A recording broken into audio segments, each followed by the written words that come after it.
You know what self-righteousness is. You ought to hear that self-righteous.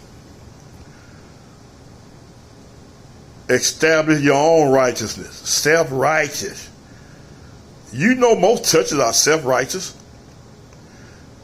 This is Romans chapter 10. Look at it. Burden my heart, desire, and prayer to God for Israel is that they may be saved. I bade them record that they have a zeal of God, but not according to knowledge.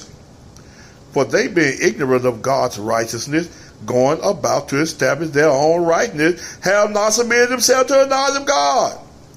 For Christ is the end of the law for right to everyone that believes. So they said, you saying, they said and you saying, you got to keep the law to be righteous. To be saved, you got to keep the law. Tithing and offering, first fruit offering, consecrate offering. That's what you saying. Christ did the law for righteousness. I preached that to a preacher sitting on the front row with a backward collar on. I read that to him, had him to read that, and he told me to my face, I do not believe it. I said, you don't believe the Bible, man? He said, I believe the Bible. I don't believe the way you saying it. I ain't saying nothing. Christ is the end of the law for righteousness. And you know that tithe and offering was the law. You all know that.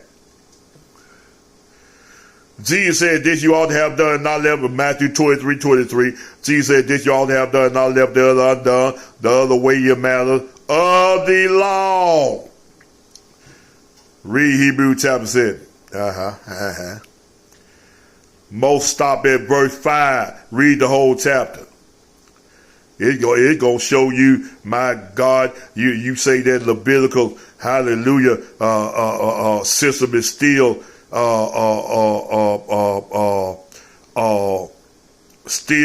needed and required. You saying that Jesus Christ didn't come.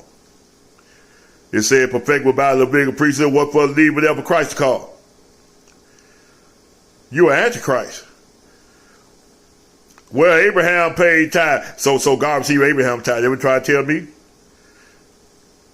Christ is the end of the law for righteousness. You say you got to keep a law. You self-righteous.